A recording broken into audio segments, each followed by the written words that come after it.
But there's no other place to start than this man, Victor Osimhen, and the reports that Arsenal are in talks to sign him this summer. James, what can you tell us? Well, this is a report that's emerged in the Telegraph this morning from Matt Law, a brilliant journalist based in the UK. And we know that Arsenal and Galatasaray have been speaking about the possibility of Gabriel Martinelli going the other way. Now, it appears there's been wide-ranging conversations between Arsenal, their sporting director, Andrea Berta, and Galatasaray around a potential signing of Victor Osimhen. Now, there's a possible scenario that he's been offered to Arsenal, or there's a scenario whereby Arsenal have asked about his availability. We wait to see what has happened in those talks and whether this progresses into something verging on interest and potentially a bid from Arsenal. And it's the Telegraph's understanding that Galatasaray have an interest in Gabriel Martinelli and Ethan Nwaneri. So very early stages.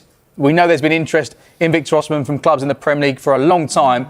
We know Arsenal have had an interest in signing a striker in this transfer. We know Julian Alvarez appears to be their main target, but we know Atletico Madrid aren't prepared to let him go for anywhere less than £170 million, around €200 million. So potentially, if that's ruled out, Arsenal need to look at other options if they are serious about signing another striker in this transfer window. And here's a man who's a proven goal scorer. Yeah. So we wait to see if anything develops following these talks between Arsenal and Galatasaray. We know the two clubs are talking. We don't know how serious Arsenal are about signing Victor Osimhen in this transfer window. Yeah, he's often talked about during this period, isn't he? And I mean, is he the guy to unmask Arsenal's? Yeah, thank you for laughing at the gag. I'm glad you got it. It's early for that one, but is he the man to unmask their attacking problems? I think he'll certainly help. He would be a marquee signing. I don't think as big as Vinny Jr., who they were after in the first place. I don't think that deal was ever going to happen. But Victor Osimhen, yeah, is a proven goal scorer at Napoli, Galatasaray, and now hopefully he can come to England, because there's been a lot of talk about him over many years, linked with all types of clubs, and it's never happened. I think now is the time for that to happen, and he could be the final piece that Arsenal probably need to help Gyökeres really, and help all those creators, Odegaard, Eze, even Bruno now, and he'll be the man to finish all those chances off. I mean, they are leaving themselves light if they've let Trossard go, and now if they let Martinelli go. But is he an upgrade on what they have there, James, in your opinion? Well, in terms of the two central striking options, they've got Victor Gyökeres and they've got Kai Havertz. Whether or not he's a striker or a number 8 or a number 10, I don't think anybody will ever be able to get to the bottom of that debate. But here's what Victor Osimhen has done over the course of the last 5 seasons. You look at those goals there, there's a reason why we talk about him in every single transfer window on Sky Sports News. The last 2 seasons there have been in the Turkish Super League, the previous 3 seasons in Serie A with Napoli. So he's a proven goal scorer. You'd argue that the Turkish Super League isn't anywhere close to what the Premier League is, but you can see his body of work there, very, very impressive. We can compare him to Arsenal's other strike options there. Victor Gyökeres scored 14 goals in the Premier League last season. They won the Premier League title, but I think it was a fairly underwhelming campaign from Victor Gyökeres. He didn't start in some of the big games. He didn't score in the big games either. We know Kai Havertz was injured for a large portion of last season, scored in the Champions League final, always pops up with really important goals, whether it be in a Chelsea shirt or in an Arsenal shirt now. And Gabriel Jesus, he's into the final year of his contract. We know there's interest from Napoli in signing him in this transfer window. But you can see Victor Osimhen there, 15 goals from 22 matches last season. His injury record isn't incredible. He's not available for every single match, which is something which Arsenal may have to weigh up. They had 63 matches in all competitions last season. They need their strikers fully fit, and with the issues that Kai Havertz has suffered over recent seasons, they don't want to be signing a player who's not going to be available for every match. But that's how Osimhen stacks up against the other Arsenal forwards. And you think last season, going back to what we saw in the last campaign, Gyökeres scored 14 goals. The next top scorer was 7.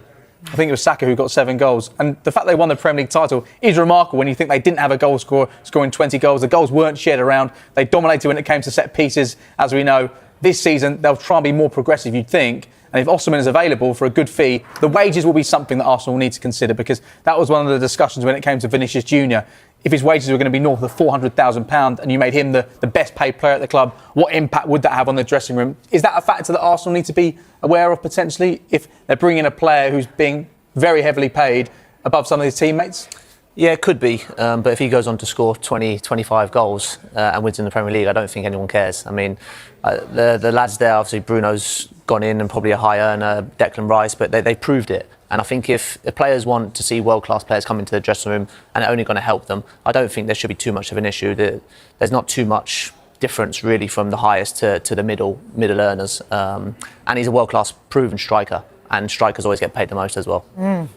All right, well, Osimhen has made it clear in the past that he dreams of playing in the Premier League. Here he is talking while at Napoli in March 2023. Playing in one of the top five leagues in the world is amazing feeling for me and a good fit. But of course, a lot of people worldwide consider the Premier League as the best and the strongest league. But of course, I'm on the process. I'm in the phase. So now I'm in one of the best league in the world, which is the Italian Serie A. Of course, I'm working so hard to make sure that I achieve my dream in playing, of course, in the Premier League someday. Well, he has been linked with Chelsea and Manchester United in the past too. How excited would it be to finally get this man in the Premier League? Because that's going to be the big test for the player, isn't it? Oh, huge. It is a marquee signing for the Premier League, and the Premier League is where we want all the best players. He'll come in and be a straight starter. I think all the noise last year on Gyökeres, he obviously done really well in Sporting, scored a lot of goals, but I don't think the excitement was really truly there. I think in the world there's a lack of number 9s out there who can come in and improve you straight away. But this guy probably can do that. He's had a great record everywhere he's been. He looks a real threat, and I think he can go into that Arsenal starting 11. And there's not many players that can and improve them to go to another level. So just to confirm, if you were Mikel Arteta, you'd start him ahead of Gyökeres up top? Yeah, 100%, yeah. And you can argue why when you consider what he did in that season with Kvaratskhelia, who is now at PSG, 31 goals from 39 appearances in Serie A. I did mention previously about his injury record, and that is one thing that Arsenal would have to bear in mind, any Bayern club would have to bear in mind, because here is the number of matches he's missed since the start of the 21-22 season due to injury. And it's been a range of different injuries as well. Last season there was all sorts of injuries, which meant he didn't play every match for Galatasaray in the Super League last season. And when you consider some of the injury issues that Arsenal have already with the likes of William Saliba, what sort of shape is Declan Rice going to be in at the start of this season? Do you want to sign a player who isn't necessarily going to be available for all 38 games as Arsenal try and regain and retain the Premier League title and try and lift that Champions League title as well this season? Yeah, they paid a lot of money for him as well, Galatasaray, 75 million. I believe it was a Turkish Super League record. But is it even harder, Dan, to stay fit and physically able in the Premier League?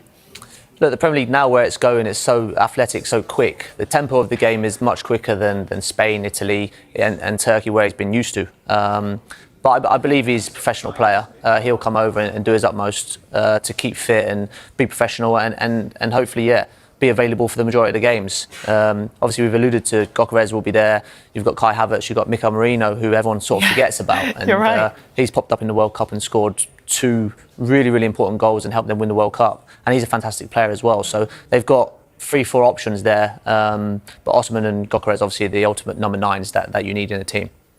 The other side, Martinelli, is he going? What's the latest with that, James? Well, we know that Galatasaray have made him their top target in this transfer window, and talks ongoing between Arsenal and Galatasaray. Now, Sky in Germany are reporting that Galatasaray have made an offer of around £38.9 million, which is 45 million euros.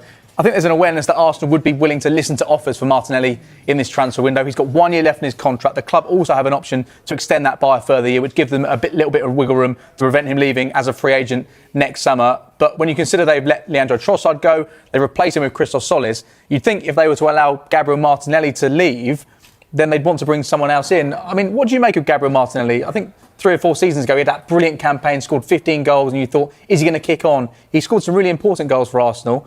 Do you think they should sanction a sale if they can bring in big money? We know Arsenal haven't always been very good when it comes to sales. Yeah. Look, he's got attributes that really help. I mean, playing on the counter-attack, for example, coming on the last 20 minutes, he can really help the team and kill games off. Do I see him as an automatic start? I mean, last year, the really big games, Trossard had probably got the nod, and he scored some big goals. So I don't see him as the automatic starter for Arsenal.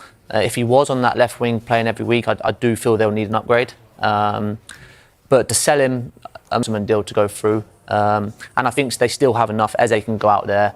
Obviously, they've got the new signing, Solis as well, who's done really well in pre-season. Max Dowman is still there, and he can go over that side, Saka can go over that side. So they still have numerous players. So, if they get a good fee and it helps that Osimhen deal, then, I would sanction the sale. OK. James, also Arsenal interested in Ezri Konsa, and Villa have set a hefty price tag of 60 million on the player. Can we see that happening?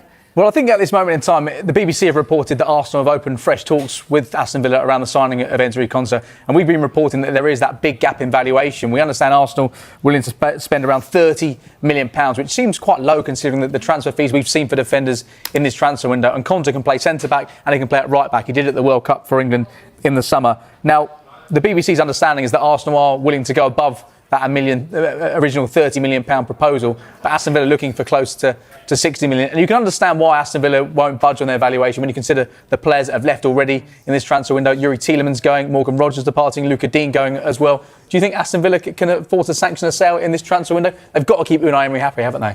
Yeah, I think Ezri Konsa has stepped up a huge level in the last few years. I mean, he's an England star, played every game, I think, in the World Cup. And if Aston Villa lose him at this time in the window, it'd be difficult to replace. And what kind of message does that send? They've got Champions League football again, your Europa League football. And if they start selling the best players, it doesn't send the right message at all. So it's going to cost Arsenal a lot of money. I'm really surprised they didn't push for John Stones on a free transfer, on a 2-year deal, and he can help bridge that gap really and just secure when Saliba's out, he can go straight in. Ezri Konsa's going to be a lot of money. I think one thing it shows is that Arsenal clearly are pretty concerned about the injury issues they have. William Saliba's got that back injury. We're unsure how much football he's going to miss at the start of this campaign. Jurrien Timber's out for a few weeks. When you look at it on paper, Arsenal do have a number of defensive options, but the fact that they clearly want one more in the form of Ezri Konsa shows that Mikel Arteta just wants one more, because 63 matches in all competitions, he needs a fully fit squad, and a number of those defenders probably aren't as durable as they perhaps used to be. Can I ask you about some of the players that aren't here? Jurrien Timber, William Saliba, we haven't heard your reaction to where they're back yet, so what's the timeline with both of those? No, I cannot be very precise with that. Jurrien is progressing really well. He's on the pitch. He's doing quite a lot right now, but still weeks away. I cannot tell you how much. And Will is in rest mode at the moment. For 2 weeks, he had to do almost nothing. Don't aggravate the injury. It's going to take some time to heal. We know that, and as quick as we have more news, we can inform. And the English and Spanish players, when are you expecting them back? Well, some of them were back today, or already watching the game. Some of them, Bukayo and David, were yesterday, a bit earlier than expected, which is great to see. I think it's a really good sign, and tomorrow everybody will be available to start the training program. Lieutenant Head James, CBS. Hi, Nico. You spoke there about the sort of off-field qualities that Bruno is going to bring to your squad. Could you maybe reflect a little bit about what he's going to offer you on the pitch that will improve you as a team? On the pitch, versatility to play in 2 different positions in relation to what we want or the opponent does. A player which obviously a tremendous timing and intuition to win the ball back and progress play very, very fast. Is a player that is very comfortable putting people through, putting between the lines, putting in behind. And then he's a goal threat. He's got a smell and a really good timing to get in the box, and he has the capacity to finish the actions. Ryan Miller. Hi, Mikel. You always say that you're open to strengthening the squad. You conceded 3 goals in the past 2 games. Is a defender something that you'd actually actively like to sign this summer? I wouldn't go there just to put an isolated there. We conceded some poor goals today, some poor goals today, in the way we competed especially. But that's a very collective responsibility. So we need to improve with the players that we have, and we want to improve, for sure we want, yeah. Josh, Sam. Hi, Mikel. You've obviously spoken there about having new players. Your coach will come up, but can fans expect there to be more additions, to be new players before the end of the window? Well, that's what we're trying to do. If we have the right player in the market to make us much better, we are very looking forward to that. Yes, Sam. Hi, Mikel. We've seen over the last few seasons just how important William Saliba is to this team. Obviously, he's going to be out for a certain period of time. How do you kind of navigate that for the coming weeks of the season? Because he's such a big part of that line, isn't he? Yeah, we have experienced that in the past, unfortunately. And when he's been available, I mean, he's hit form and the stats that are incredible. So we know that we lost a massive player. The same with Jurrien, some others that obviously 7 or 8 players that they weren't here today with us. So we know that